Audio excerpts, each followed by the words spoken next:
Bismillahirrahmanirrahim. Assalamualaikum warahmatullahi wabarakatuh. Kembali bertemu dengan saya Muhammad Fadli Kasman. Pada video kali ini merupakan lanjutan dari video sebelumnya terkait dengan artificial neural network ataupun jaringan saraf tiruan part kedua ataupun part 1.3, membahas tentang buku yang sama dari Ivan Nunes dan kawan-kawan. Baik, pada kesempatan kali ini submateri yang akan kita bahas yaitu terkait dengan artificial neuron ataupun neuron buatan. Struktur jaringan saraf tiruan dikembangkan dari model sistem saraf biologis yang diketahui dan otak manusia sendiri. Komponen komputasi atau unit pemrosesan yang disebut neuron buatan adalah model neuron biologis yang disederhanakan. Model-model ini terinspirasi oleh analisis tentang bagaimana membran sel neuron menghasilkan dan menyebarkan impuls listrik, menurut Hodgkin dan Huxley pada tahun 1952. Kemudian neuron buatan yang digunakan dalam jaringan saraf tiruan bersifat nonlinear, ya, kemana biasanya memberikan keluaran yang kontinu dan melakukan fungsi sederhana seperti mengumpulkan sinyal yang tersedia pada masukannya, merakitnya sesuai dengan fungsi operasionalnya dan menghasilkan respon dengan memberikan fungsi aktivasi bawaannya. Kemudian model neuron paling sederhana yang mencakup fitur utama paralelisme jaringan saraf biologis dan konektivitas tinggi diusulkan oleh Mikuláš dan Peters pada tahun 1943 dan masih merupakan model yang paling banyak digunakan dalam arsitektur jaringan saraf tiruan yang berbeda. Seperti pada gambar, bahwa neuron buatan ini terdiri dari 7 elemen dasar. Yang pertama, ini sinyal input X1, X2 sampai Xn, yang mana sinyal ini adalah sampel yang berasal dari lingkungan eksternal dan mewakili nilai yang diasumsikan oleh variabel aplikasi tertentu. Sinyal input biasanya dinormalisasikan untuk meningkatkan efisiensi komputasi dari algoritma pembelajaran. Kemudian selanjutnya di bobot sinaptik atau W1, W2, W3 atau Wn, ya, merupakan nilai yang digunakan untuk menimbang masing-masing variabel input yang memungkinkan kuantifikasi relevansinya sehubungan dengan fungsionalitas neuron. Kemudian selanjutnya ke agregator linear, yaitu mengumpulkan semua sinyal input yang diberi bobot oleh bobot sinaptik untuk menghasilkan tenggangan aktivasi.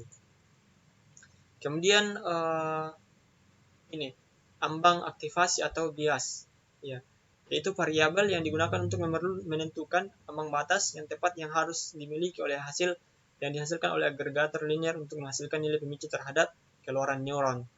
Kemudian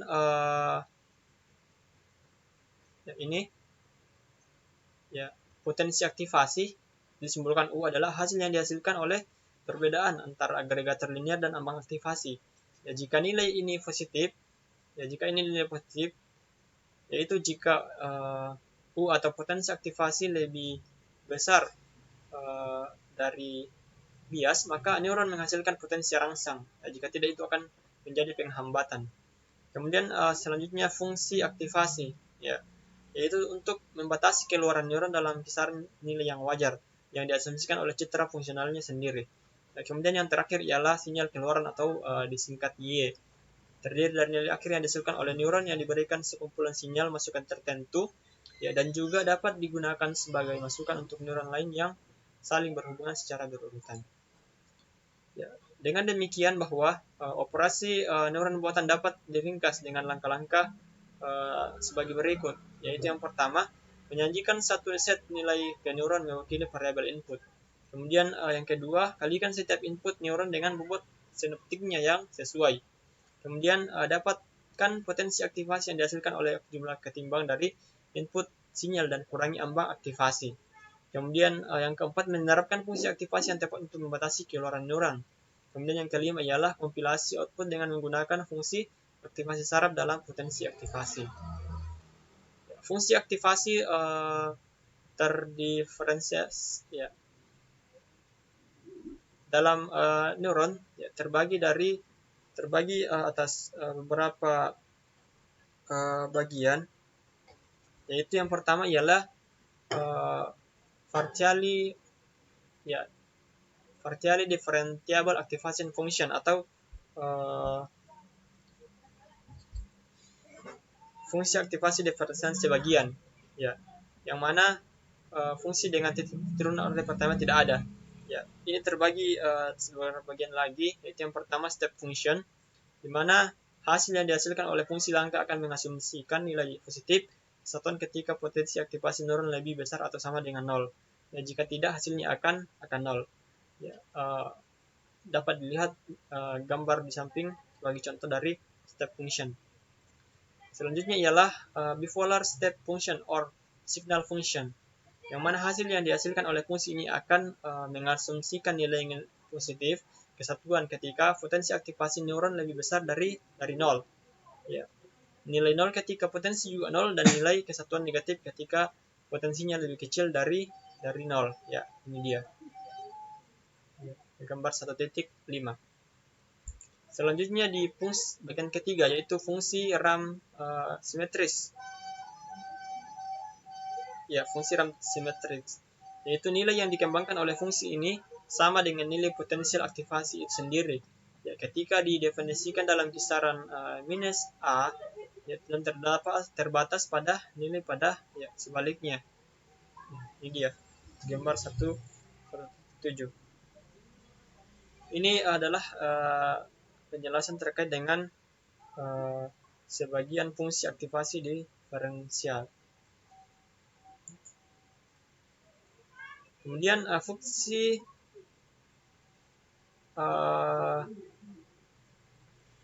aktivasi yang dapat didiferensiasikan secara penuh ya, yaitu fungsi yang turunan orde pertamanya ada untuk semua titik dari domain definisinya. 4 fungsi utama dari kategori ini yang dapat digunakan pada jaringan syarat tiruan adalah yaitu fungsi logistik, kemudian tangen hiperbolik, kemudian fungsi Gaussian, dan fungsi linear ya. Yang pertama ialah fungsi logistik ya. Hasil keluaran yang dihasilkan oleh fungsi logistik akan selalu mengasumsikan nilai real ya antara 0 dengan 1 ya. Ekspresi matematisnya yang diberikan oleh ya, ini dia fungsi aktivasi logistik, yang mana fungsi logistik akan selalu mengasumsikan nilai real antara 0 dengan 1. Kemudian yang kedua ialah fungsi tangen hiperbolik. Fungsi tangen hiperbolik hasil keluaran, tidak seperti kasus fungsi logistik, akan selalu mengasumsikan nilai real antara minus 1 dan 1.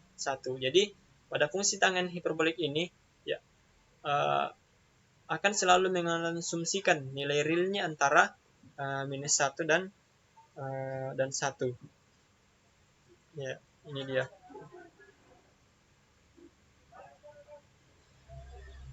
ya, kalau bukan minus 1 ya pasti 1 ya. Ini dia. Selanjutnya yang keempat ialah fungsi linear, fungsi aktivasi linear atau fungsi identitas, menghasilkan keluaran yang sama dengan potensial aktivasi U yang ekspresi matematisnya diberikan oleh gambar berikut. Contohnya, ini dia fraksi aktivasi linear, kemudian ini dia gambar secara detailnya. Ya, mungkin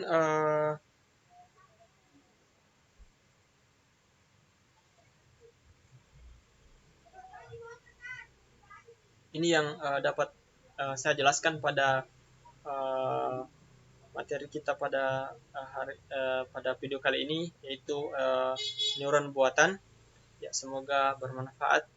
Kurang lebihnya mohon dimaafkan. Assalamualaikum warahmatullahi wabarakatuh.